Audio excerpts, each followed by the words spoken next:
Bonjour chers internautes de Mali Premier. Nous sommes aujourd'hui avec Madame Niaré, la promotrice de Yes Mali et le centre aérien. Bonjour Madame Niaré. Bonjour Mademoiselle Sidibé. Pouvez-vous vous présenter et nous présenter le groupe Yes Mali et le centre aérien?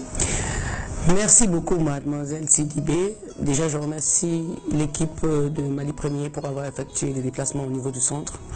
Et je m'appelle Maï Niaré. Je suis la promotrice et la directrice de Yes Group Mali, une entreprise qui intervient dans le domaine de la communication et du marketing appliqué au sport et à la culture.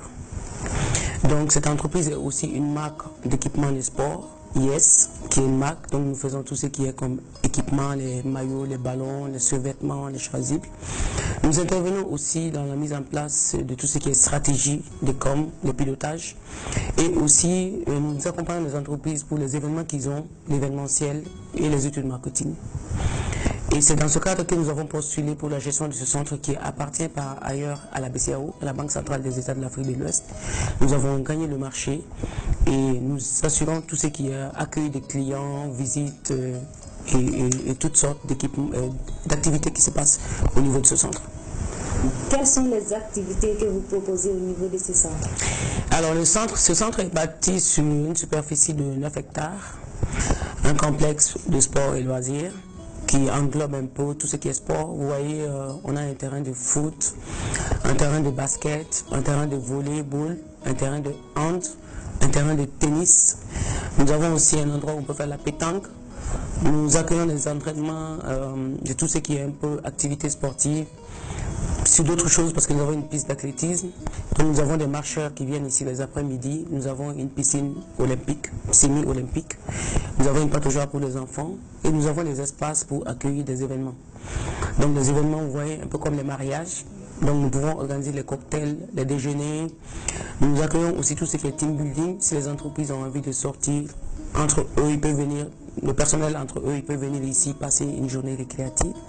Nous faisons la même chose pour les écoles, les universités. Et nous faisons les anniversaires, nous pilotons les anniversaires ici. Et tout ce qui est un peu événementiel, concerts, dîners, soirées dansantes, nous les organisons ici. Quel appel pouvez-vous lancer au public malien en général par rapport à ce centre? Alors, l'appel que je peux lancer au public malien en général par rapport à ce centre, c'est de venir surtout à la jeunesse. Plus à la jeunesse, c'est de s'approprier ce centre. Parce que ce même concept existe avec la BCEAO sur plusieurs pays. Et la BCEAO a bien voulu construire des centres pour les mettre à la disposition de la jeunesse de façon générale. Donc l'appel que je lance, c'est de demander à la jeunesse de s'approprier ce centre.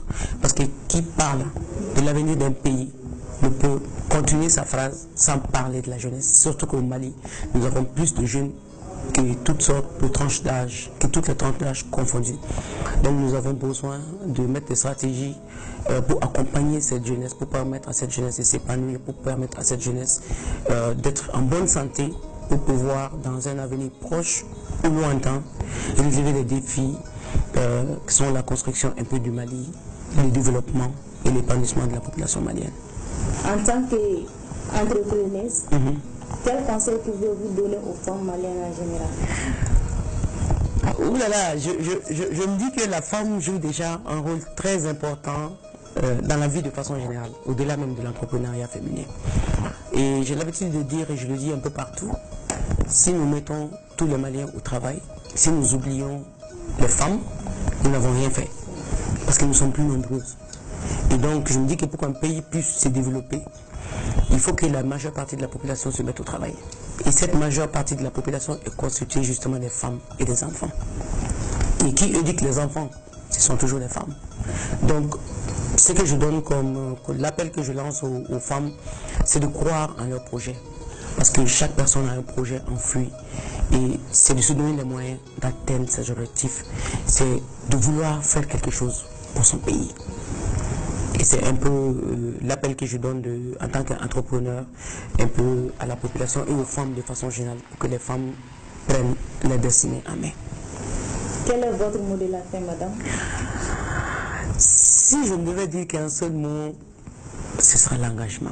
Vous savez, quelle que soit la qualité ou la chance que nous avons, Si nous ne sommes pas engagés, nous ne pouvons rien faire de notre vie. On ne pourra absolument rien obtenir de la vie si nous ne sommes pas engagés, si nous ne croyons pas à ce que nous faisons. Croire au point de nous empêcher de dormir. Donc, le seul mot pour moi que je retiens, plus d'autres, mais ce qui est important pour moi, c'est d'être engagé quand je crois en quelque chose. Et Yes fait partie de mon rêve, ça fait partie de ma vision, ça fait partie de la contribution que j'aimerais apporter à mon pays. Voilà. Merci, madame. Je vous en prie.